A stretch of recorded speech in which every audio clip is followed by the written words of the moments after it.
Bonjour, nous sommes au Paris International Film Festival. Je suis Lesley Hunter, the moderator, et je suis très contente. I am very pleased to introduce Anna and Hilary Shakespeare, writers of Soundtrack to 16, as well as Scarlett Marshall and Gino Wilson, who played the lead roles Ben and Macy in Soundtrack to 16, which was winner of the London Independent Film Festival in 2019 and prize winner of Schlingle Film Festival in 2020.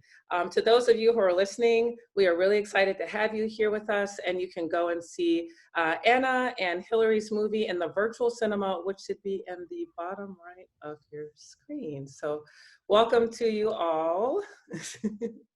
So happy to have you here.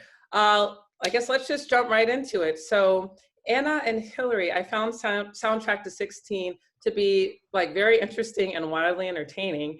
What inspired you all to come up with this coming of age story? Well, yeah, it was mostly based on our kind of experience of being 16. So we wrote it kind of with in mind. Sort of Ben was like more Ben's character, the boy's character was more kind of my experience being 16, and Maisie's was more Hilary's. Yeah, I was just kind of trying to capture all the kind of embarrassing things that happened to us when we were 16 and sort of string them together into a story. We actually came up with the name before we came up with the film, and then we had like all these kind of memories. I think we've written everything down of like what happened to us when we were 16 and like all the kind of like funny bits or like things we wanted to get across, and then we kind of tried to impose the structure on it afterwards. So the first thing was just like gathering all the little bits we wanted to get in, and then having the name and then putting the structure on afterwards. Awesome. Yeah, that's very cool. I watched the film and I literally like took myself back to those years. It's been a while, but but it definitely pulled me right back. So I really connected with my younger self, for better or worse, in watching your guys' films. What stuck out to you about Scarlett and Gino that convinced you that they were perfect for the roles of Ben and Macy? I think they just had the kind of qualities we imagined in them that were, well, first of all, you guys did a great job of the bits, and then we kind of felt there was just a real kind of that sort of innocent vulnerability to both of you. I think that really, I don't know. Because I guess they still like we wanted people who were still either teenagers or I guess were you guys what 19, 20, maybe not both 19 I think at the time. And like still had the feeling of being that age. Like there wasn't kind of that feeling of like, you know, I like trying to be older or yeah, just like kind of more like glamorous teenagers like you get in those like shows. Yeah. And there was kind of just this like sweetness in both of you that felt very both of them that felt very right for the kind of vibe we wanted, which I think is kind of like I guess like you were saying, like reminding you of yourself. I think you can kind of both Gino and Scarlett, people who are quite easy to relate to. Like I can kind of when I watch their faces, quite easily put myself in their position. So I guess it was that. I think with the auditions we did like the most sort of cringy scenes. Yeah. And I was definitely feeling like really cringy watching it in a good way, you know. So. Yeah, it's like we did the I Never scene with Scarlett, which is kind of the most stressful scene in the film. So it's like everyone's waiting to hear whether she's had her first kiss. Oh yeah. Yeah, and I think I do remember feeling quite stressed watching it, and it was like, you know, if you really care about her getting away with this lie, then it's gonna work. So yeah. Exactly. Yeah, I do remember when I watched that scene myself, I also was like, oh no, because you know, you remember those times where you're kind of peer pressure and yeah, and you know, on that topic of like the first kiss, I know Maisie gets a lot of crap, for lack of better words, for not having had her first kiss, you know, so whether it was from the popular kids or the young girl she went trick-or-treating with that I think mentioned like, I've already been kissed 3 times. So why was everyone being so mean to her about this? Any of you can answer as well. And why is having your kiss at 15, 16 so important? I guess I don't think it's important, but I know that when I was 16, I hadn't had my first kiss, and it was like my absolute worst fear that it would be like, I mean, my best friends knew, but it was just the idea that it would like come out and I'd have to express it to a whole group of people and they'd all think I was like some child.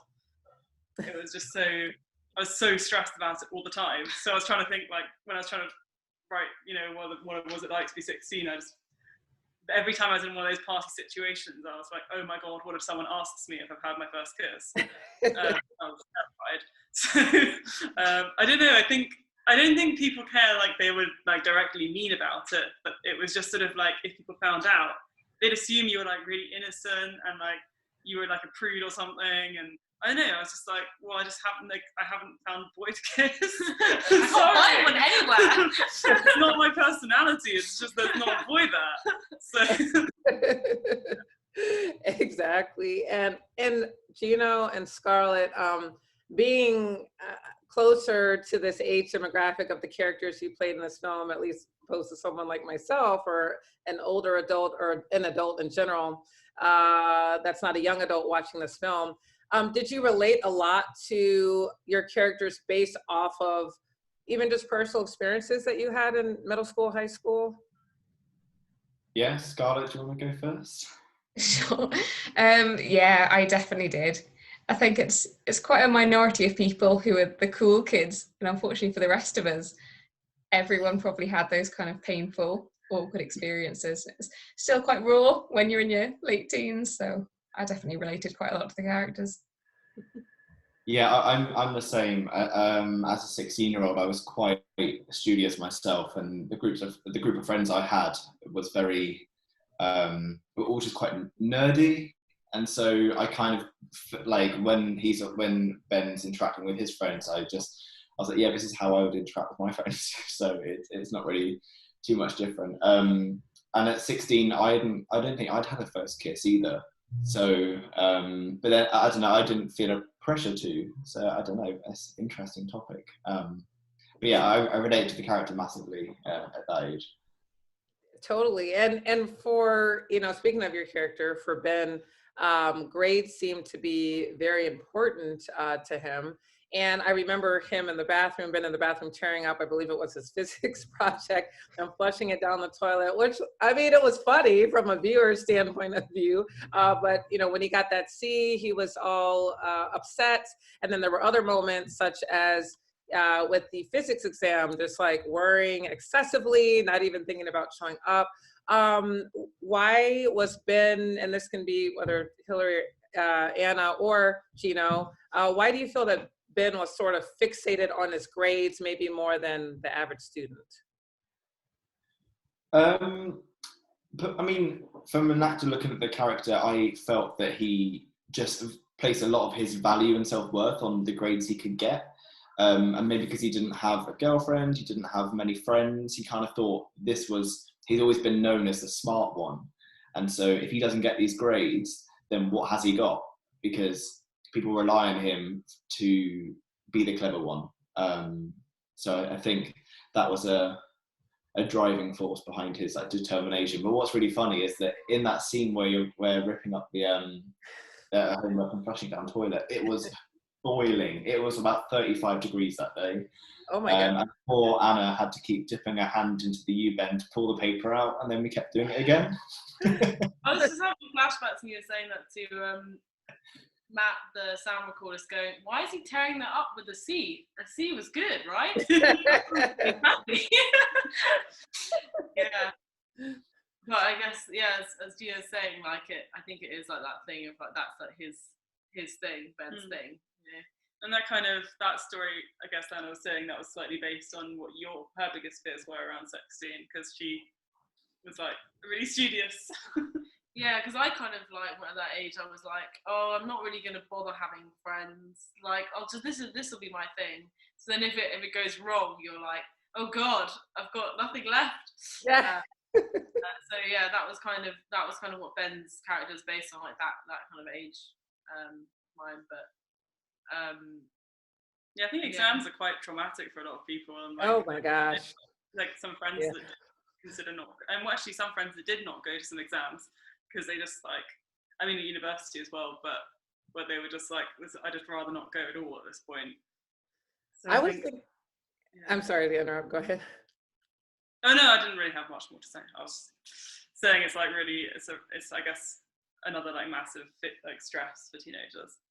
I was thinking that, I mean, I thought a couple of things when I was watching that scene about Gino, AKA Ben, the character, thinking about skipping his exam. The first was I could, again, relate. It literally took me to like this, I don't know if it was good, maybe a visceral reaction, but I imagined myself, I remember the night before one of my exams, and it was a history exam. So when you kind of diverted from your physics studying and went to history, and you're like, why am I studying for history? It made me think about one night I literally stayed up like all night. I basically pulled an all-nighter and was like cramming information last minute for my history exam. And I actually ended up doing pretty good, but I just, you know, you actually kind of playing that all out, and your character Ben was like, wow, it's bringing me right back. And then also what one of you, Hillary, Anna, mentioned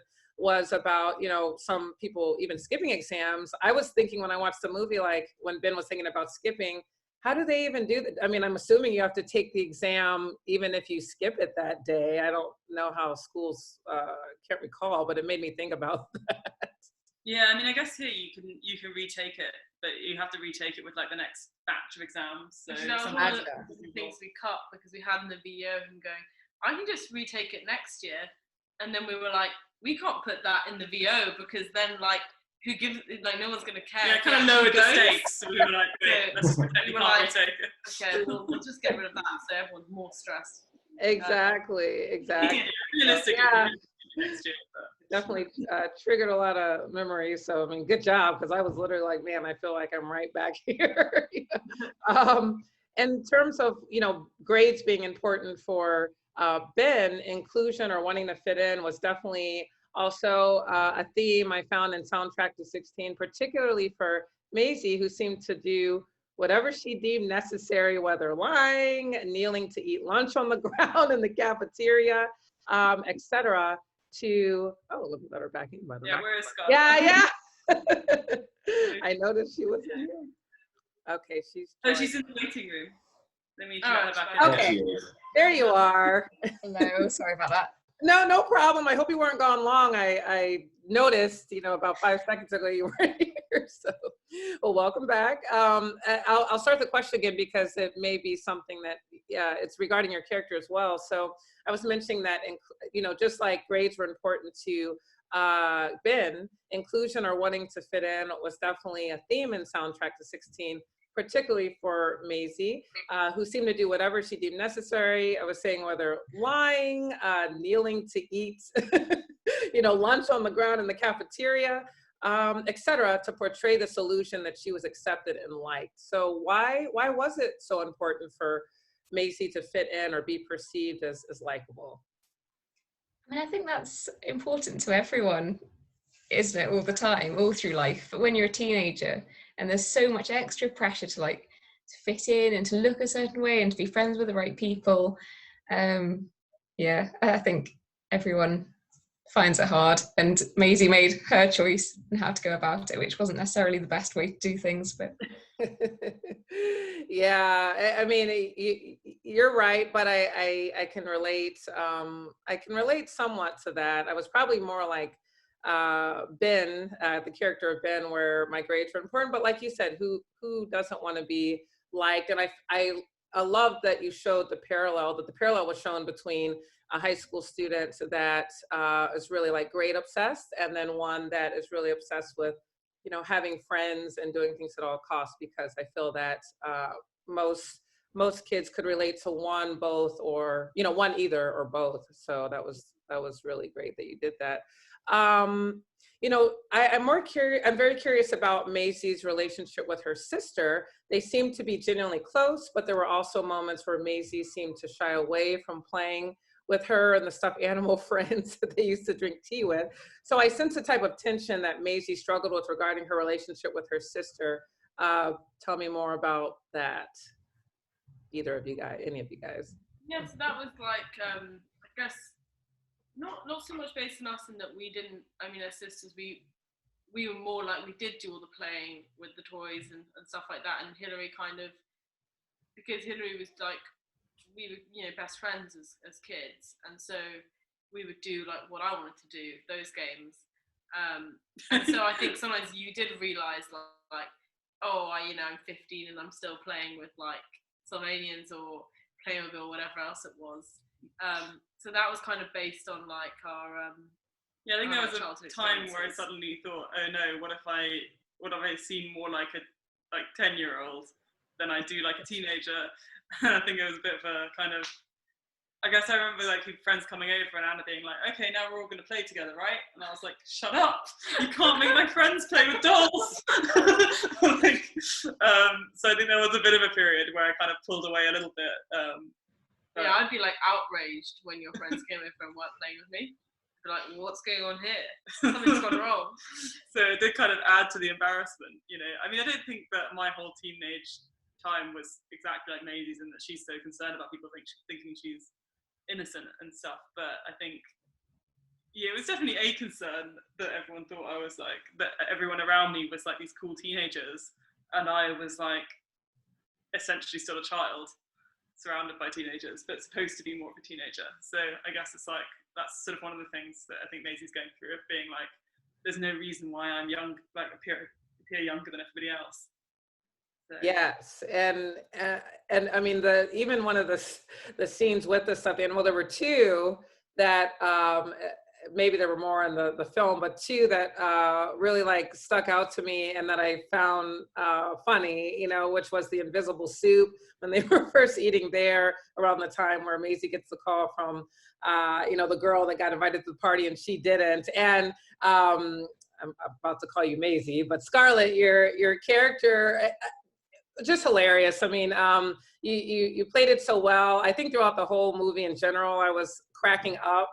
But I remember in that scene, you just captured it so well, and it was hilarious. As well as the scene where at the I think it was near the end of the movie where Maisie were playing again, or Scarlett, your character Maisie was playing again with her sister and the stuffed animals. I remember they were playing out that one of the animals witnessed the other's husband having an affair, and it definitely gave me the chuckles. So that was great. Another scene that I thought was great. I know I sound repetitive, but your film really, really struck a positive chord with me, and a humorous one at that. One of the scenes which I also found entertaining was when Maisie and Ben were sitting next to each other on the bus, and Ben was doing this sort of quirky, funny internal dialogue, the voiceover of what he was thinking and what he wanted to say. Who came up with the idea of this kind of internal dialogue spoken out loud, and what was its purpose? It was kind of one of the first things we came up with, I think, that was kind of like, I guess we wanted to capture the 16-year-old thing, and we felt like like one of the main things about being that age is how it's so different inside your head and how you're acting. We really wanted to show that like the person inside wasn't necessarily how they looked on the outside. But then I guess it also was just a great source for comedy for them to be saying things like that are kind of completely conflicting with what they're thinking. But we kind of we also kind of rewrote a lot of the voiceovers after we'd filmed it, because it was kind of fun to and also useful to be able to sort of patch up things that we cut. And it kind of was such a useful tool for like framing everything, because especially those voiceovers at the very beginning, we changed quite a lot and played with them and tried to get in, like, I guess what we kind of wanted was them to be quite stream of consciousness. Like I think kind of the downfall and the problem with like voiceovers, sometimes you can go quite like exposition-y. And when we did notice that with some of the scenes, we just cut it completely. So we did have like voiceover in the I Never scene where Maisie's lying, and it was kind of like Maisie was saying in her head like, oh, I'm lying now. I mean, it was not like, you know, written like that, but it was like, should I lie, should I not? And then when we watched it without voiceover, it was like Scarlett's face was just saying that, like, anyway, her face is just going like, oh god, this is awful, and can I lie, can I get away with it? And we just thought, we just don't need that VO in the end. So we kind of stripped it down when we were editing, and just went for the, I mean, you know, most of it was kind of stream of consciousness anyway, but just made sure that that was kind of the line we were taking. Also, especially like, because you're saying when they were, because you guys learned your voiceovers and kind of did faces to match them. Yeah. Sometimes when we took them out, it was almost like, because your face was saying that line so much, it was like you were still doing the line. So yeah, Exactly. yeah, because we'd sometimes read out when we were doing it, we'd read out voiceovers sometimes. I mean, either they'd memorize them or we'd read them out to make sure everything fit time-wise. So it'd be like, you know, you read out the voiceover and then they're making the face to match it exactly. Yeah, so it kind of, yeah, as you said, sometimes those lines got in the facial expressions anyway. But conversely, when because we recorded the voiceovers after in post-production, and I remember you'd watch the clips back and you'd be like, why was I putting that face? I have no idea how that relates to the line I'm trying to say at the same time. Yeah, it definitely seems like it would be an interesting task, as you described, to record something live and then kind of observe, oh wow, you know, how does that match with that? And so that's got to be an interesting, I'm sure that was a very interesting process. So cool. And then the love connection, of course, I don't want to put that off, because the love connection and the romantic tension was evident between Maisie and Ben. Tell me more about the development of their friendship and romantic relationship, and you know, why you decided to kind of lay out the flow of the relationship as you did in the film. I guess their relationship was kind of like what I wished had happened to me when I was 16, didn't have a kiss. Because I went to a girls' school, didn't know any boys, and then I just ride the bus and think, it'd be so great if I just like met a boy on the bus. That's literally the only place I could meet one. So, and then I guess it was sort of like, that would have been my dream relationship, you know, meet a boy on the bus and they just become my friend and revise together. It's not big dreams for a 16-year-old. So I feel like that was kind of, yeah, I guess that was kind of the basis for it. And I think the chemistry kind of just came from casting you guys together, because we did auditions together with you, and I felt that you just kind of worked together really well. Yeah, and they meet quite late on in the film, so you kind of I think you have time to like get a picture of what kind of problems they're solving for each other, because like I think yeah, when Ben comes in for Maisie, it's like she finally has someone who accepts her, especially because she's given up all the people who did. So so we kind of wanted it to be, yeah, to have time to like know what their lives were without each other, so that when they did come into each other's lives, you kind of saw what they did to them. There's also something quite charming about the way Ben and Maisie have never done it before, and you're watching them sort of go through all the awkwardness that like 16-year-olds do go through, and like getting to know each other, and especially the bus scene. There are certain bits where Ben has to really feel sympathy for Maisie, and he's just not listening because he's thinking about, his mind's just going off about these other things. And then, so if that happens when you're 16, you're still trying to get to grips on how to be, you know, sympathetic with people and understand emotions and for yourself and other people. So it was fun sort of working through that and going back in time to how novice like we were to like relationships.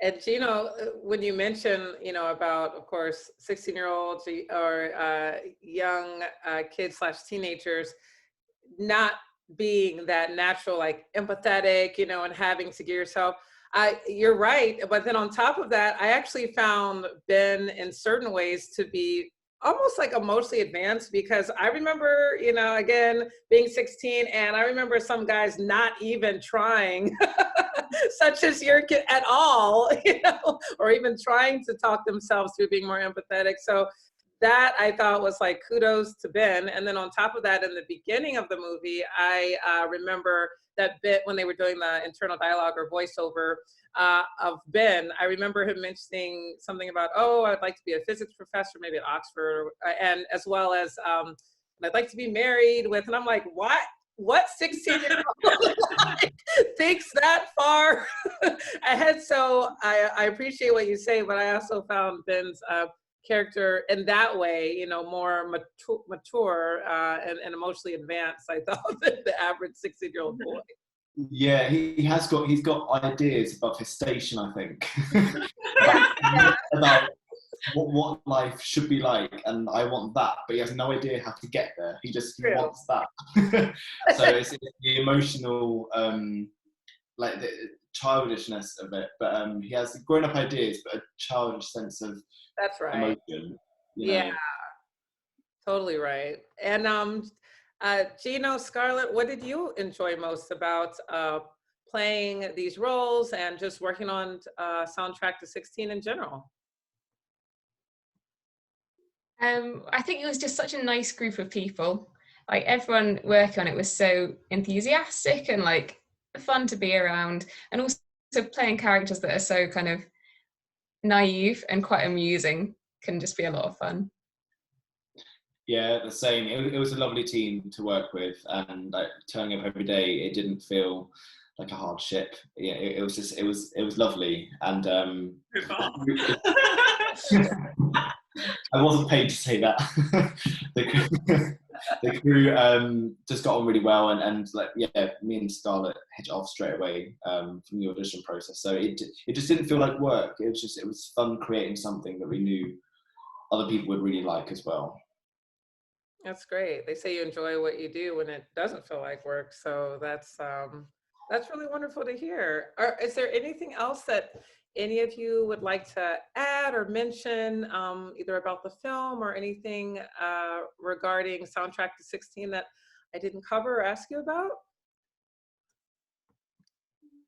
Not really? Nothing in particular that I can think of. It'll be the first time it's watched with French subtitle. Well, it's French premiere, obviously, but yeah, that'll be that's the first. Yeah, so. Pretty exciting to be showing in France. So Yeah. Good people. Yeah, and obviously thanks to Jenna for putting on the film. festival. Yeah, we're excited to see the film. So. Yeah, Jenna's great, and I'm really glad that that Soundtrack to 16 is a part of the Paris International Film Festival, because again, not saying I would have never stumbled upon it, but it gave me the opportunity to watch it, and again, just absolutely loved it. And so I want to thank you so much, Anna, Hillary, Scarlett, Gino, for your time today. It was a pleasure doing this Q&A with you. And the Paris International Film Festival is so happy to have you. Much continued success to all four of you. Thank you.